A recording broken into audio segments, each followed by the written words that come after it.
La mañana todavía no había terminado de acomodarse sobre Zapopan, cuando algo empezó a sentirse distinto. No fue un rumor en redes, no fue una sirena lejana ni una llamada anónima. Fue el sonido seco, inconfundible, de los primeros disparos rebotando entre avenidas residenciales. Eran las 9:11 cuando una limusina negra, de esas que rara vez se ven fuera de bodas o eventos políticos, quedó detenida en un semáforo de la avenida Patria, a la altura de la colonia Puerta de Hierro. Dentro viajaban trabajadores de una empresa de logística ligada al nombre de Alejandro Valencia, alias El Prieto, un personaje conocido en el bajo mundo de Jalisco por moverse siempre en la línea gris entre lo legal y lo intocable. Lo que ocurrió después no fue un asalto, no fue un error, no fue un arranque de violencia al azar. Fue una ejecución calculada. La primera ráfaga llegó desde una camioneta tipo Suburban gris sin placas. Disparos de arma larga, precisos, dirigidos al costado izquierdo de la limusina. El blindaje aguantó segundos, tal vez menos. Luego vino el segundo vehículo, una pick-up blanca con hombres encapuchados que ya venían disparando antes de frenar por completo.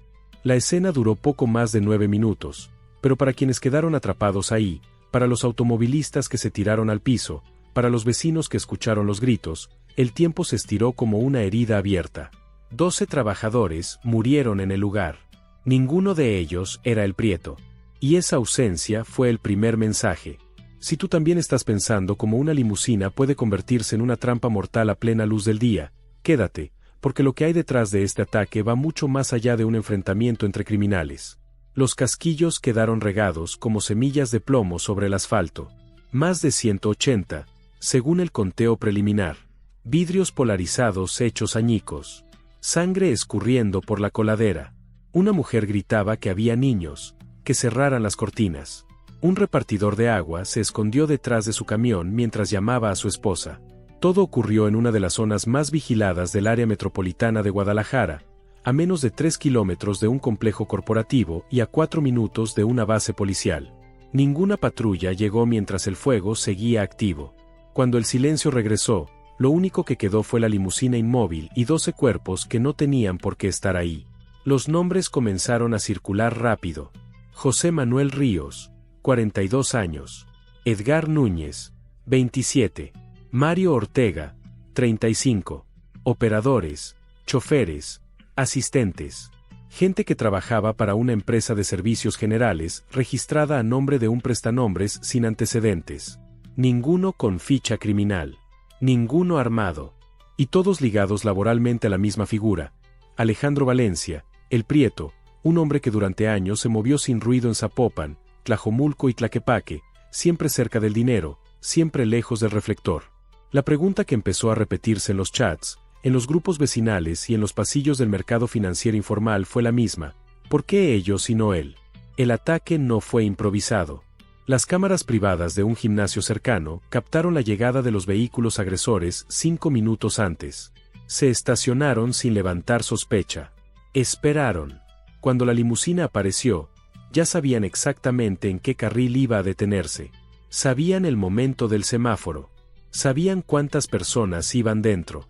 Y sabían algo más, que El Prieto no estaba ahí. Aún así, abrieron fuego. Eso cambia todo. Porque cuando un grupo armado decide atacar aún sabiendo que su objetivo principal no va en el vehículo, el mensaje deja de ser personal y se vuelve estructural. Es advertencia. Es castigo. Es presión. Y en Jalisco, cuando la presión viene firmada por sicarios del cártel Jalisco Nueva Generación, nada ocurre por casualidad. Si hasta aquí ya te estás preguntando quién era realmente El Prieto Valencia, dale like al video, porque entender su historia es clave para entender por qué 12 personas terminaron muertas sin deberla. Alejandro Valencia comenzó, según registros, como gestor de facturación para pequeñas empresas de transporte. Nada ilegal en apariencia.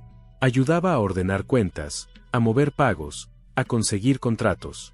Con los años, su nombre empezó a aparecer ligado a compañías que crecían demasiado rápido, que declaraban ingresos altos pero tenían oficinas vacías. Empresas que cambiaban de razón social cada 2 años. Empresas que servían como puentes. El Prieto nunca figuró como socio directo. Siempre estaba un paso atrás, como asesor externo, como intermediario. Un hombre de perfil bajo con una agenda muy pesada.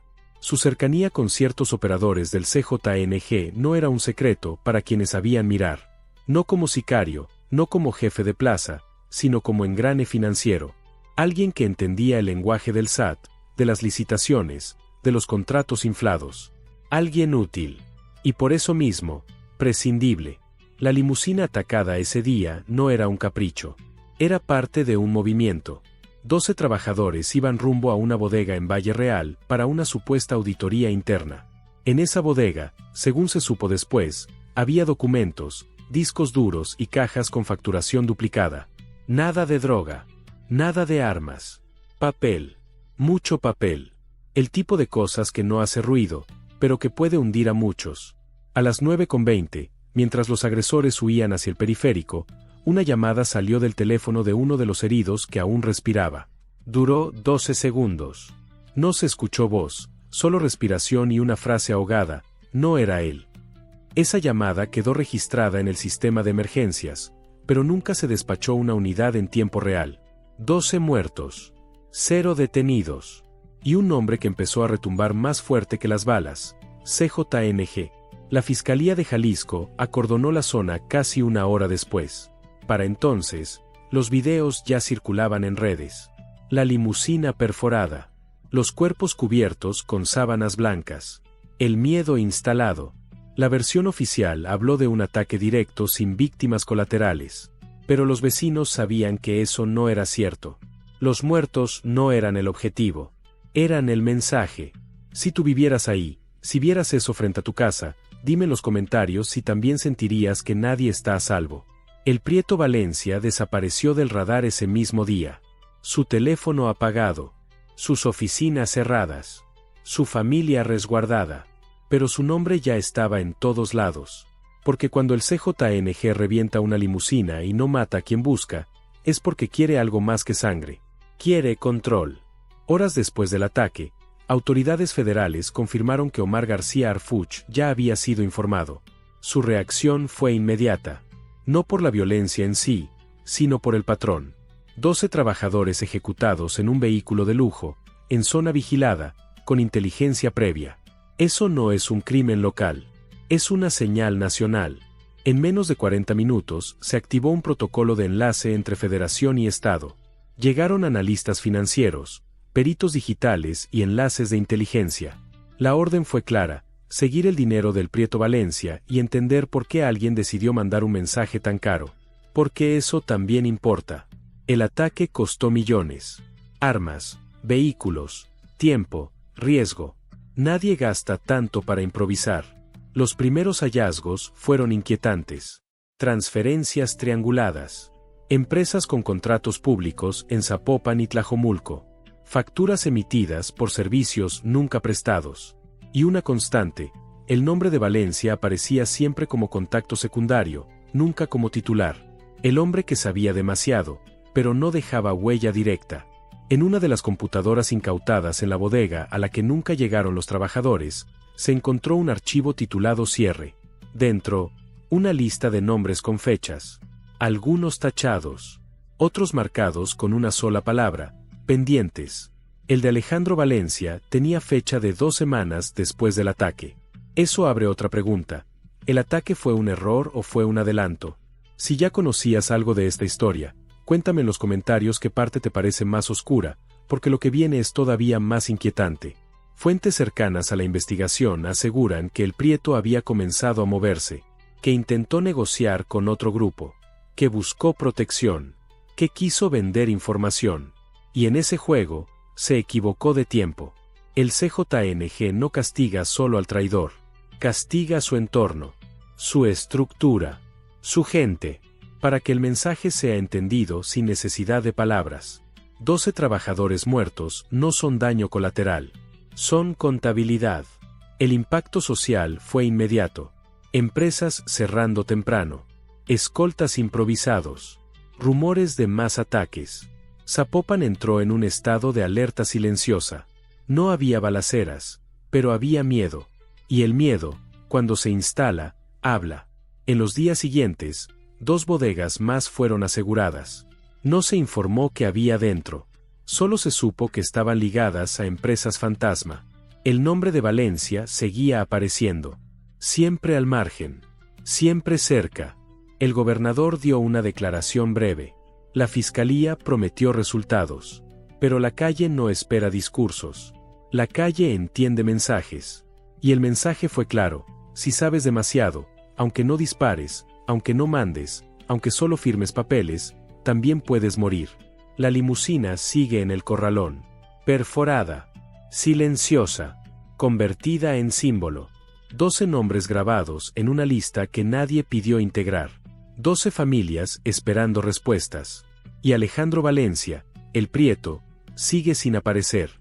Tal vez esté escondido. Tal vez esté negociando. Tal vez ya no esté. Lo único cierto es que el CJNG no revienta una limusina para fallar. Cuando falla, es porque quiere que todos miren. Comparte este video con alguien que necesite entender cómo operan estos mensajes, porque no siempre vienen en forma de balas directas. Este caso no habla solo de crimen organizado.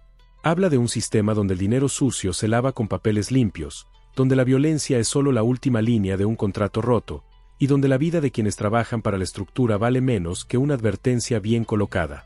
Después del aseguramiento de las primeras bodegas, el movimiento en Zapopan no se detuvo, solo se volvió más silencioso. Patrullas sin torreta encendida comenzaron a recorrer zonas específicas a horas poco habituales. No buscaban provocar presencia, buscaban observar. En el mercado de abastos, donde durante años el nombre del Prieto Valencia había circulado en voz baja, los comerciantes empezaron a notar rostros nuevos. Hombres que no compraban, no preguntaban precios, solo escuchaban. El miedo no se gritaba, se murmuraba entre pasillos. Porque cuando cae alguien como Valencia, nadie sabe quién sigue en la lista. La investigación federal avanzó por una ruta que no suele hacerse pública. No se centró primero en los sicarios ni en los vehículos usados en el ataque, sino en los contratos, en los papeles, en las licitaciones firmadas en los últimos 3 años por empresas relacionadas indirectamente con Valencia. El patrón era siempre el mismo: servicios inflados, tiempos perfectos, pagos puntuales y nula evidencia física del trabajo realizado. Era una maquinaria aceitada, discreta, diseñada para mover millones sin levantar sospecha. Hasta que alguien decidió romper el equilibrio. 3 días después del ataque a la limusina, un contador vinculado a una de esas empresas solicitó protección. Llegó a declarar con una mochila y una frase que heló a los agentes: «Yo no quiero terminar como los de la limusina». Su testimonio abrió una nueva línea. Según él, el Prieto ya no trabajaba solo para el CJNG. Había empezado a filtrar información, a vender rutas financieras, a prometer acceso a documentos sensibles. No por ambición, sino por supervivencia. Sabía que estaba marcado. Ese mismo día, en una finca discreta de Tlajomulco, cámaras privadas captaron la llegada de 2 camionetas blindadas. No hubo disparos. No hubo gritos. Solo una reunión breve. Uno de los asistentes coincidía con un nombre que aparecía repetidamente en los archivos recuperados de la bodega. Un enlace político. Alguien que no debía estar ahí. Si tú también sientes que esta historia ya no es solo de sicarios y balas, déjamelo en los comentarios, porque justo ahí es donde todo se vuelve más delicado. Mientras tanto, las familias de los 12 trabajadores comenzaron a exigir respuestas. No justicia abstracta, no promesas. Querían saber por qué sus hijos, esposos y hermanos estaban en esa limusina. La empresa para la que trabajaban cerró oficinas y desapareció de los registros mercantiles en menos de 48 horas. Teléfonos desconectados. Correos rebotados. Como si nunca hubiera existido. Otro mensaje. En el entorno criminal, el golpe también se sintió. Inteligencia estatal detectó movimientos irregulares. Casas de seguridad vacías. Traslados nocturnos. Cambios de escoltas. El CJNG no estaba celebrando. Estaba ajustando.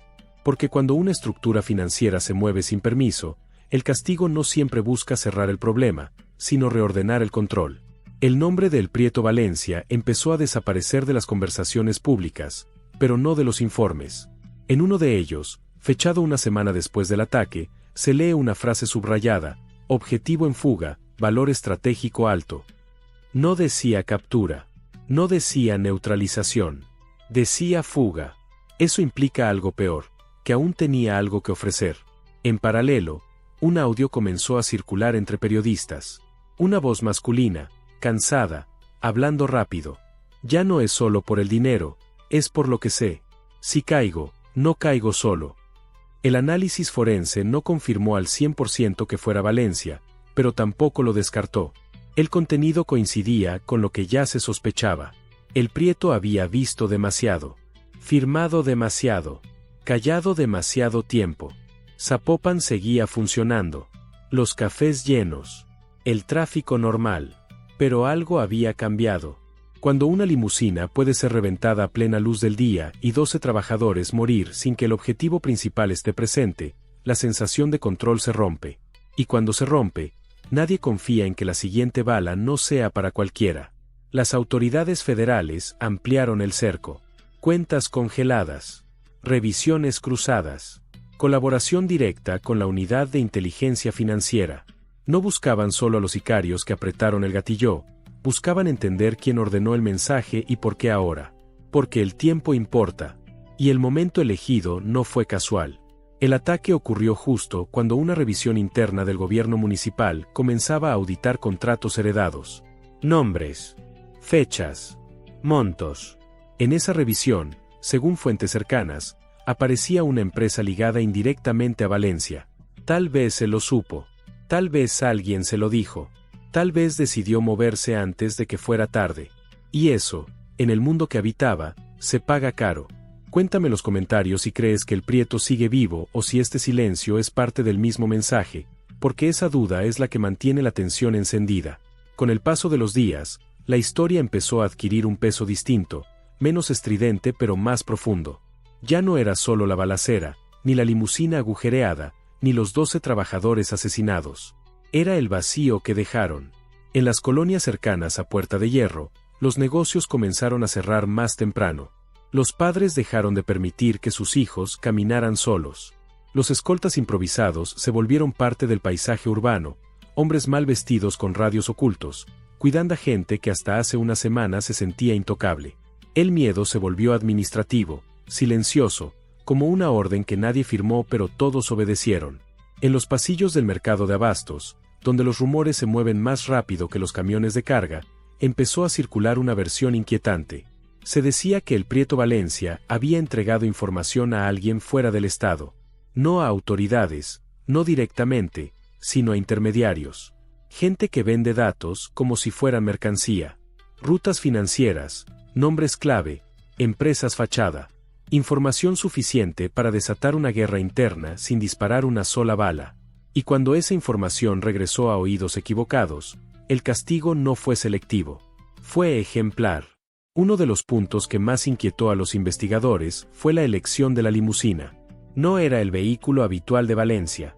De hecho, él casi nunca viajaba en convoys tan visibles. Eso refuerza una hipótesis cada vez más sólida. Los sicarios sabían que ese día no iba a él, pero también sabían quiénes sí. Personas que manejaban documentos, accesos, contraseñas. Gente que sabía cómo funcionaba la estructura desde dentro. Eliminarlos no solo fue una venganza, fue una limpieza. Si tú también estás pensando que esto suena más a una purga que a un ataque fallido, déjamelo en los comentarios, porque esa lectura empieza a repetirse entre quienes conocen el terreno. En una de las diligencias posteriores, agentes federales aseguraron un inmueble discreto en la colonia Ciudad Granja. No hubo operativo espectacular. Solo una orden judicial y cajas que salieron de madrugada. Dentro había archivos físicos, carpetas con sellos, hojas membretadas y algo que llamó especialmente la atención. Listas de pagos semanales con iniciales, montos y fechas exactas. No nombres completos. Iniciales. Como si quien las escribió supiera que algún día alguien más las leería. Entre esas iniciales, aparecía una que coincidía con el apodo de uno de los trabajadores asesinados en la limusina. Eso confirmaba lo que muchos temían. No eran simples choferes. No eran empleados cualquiera. Eran parte del engranaje. Tal vez no por voluntad, tal vez por necesidad, pero estaban dentro. Y cuando la estructura se sintió amenazada, fueron los primeros en caer. Mientras tanto, el rastro del Prieto Valencia seguía enfriándose. Ningún movimiento bancario. Ninguna señal digital. como si hubiera aprendido demasiado bien a desaparecer. Pero desaparecer no siempre es huir. A veces es esperar. Y eso es lo que más preocupa a las autoridades. Porque un hombre con información, sin territorio pero con memoria, puede ser más peligroso que un sicario armado. En una reunión de seguridad celebrada en Guadalajara, un mando federal lo dijo sin rodeos: este caso no se va a resolver con detenciones rápidas. No lo dijo frente a cámaras. Lo dijo en privado. Porque saben que el problema no es quien disparó, sino quien autorizó el mensaje y por qué eligió ese momento exacto. Las consecuencias empezaron a sentirse también en el ámbito político. Contratos suspendidos. Auditorías extraordinarias. Funcionarios pidiendo licencias temporales. Nadie quería aparecer ligado, ni siquiera por coincidencia, a una red que ahora estaba bajo lupa nacional. Porque cuando el dinero se cruza con la sangre, nadie quiere ser el siguiente nombre en una carpeta. Comparte este video con alguien que viva en Jalisco o que tenga familiares ahí, porque entender lo que está pasando no es morbo, es prevención.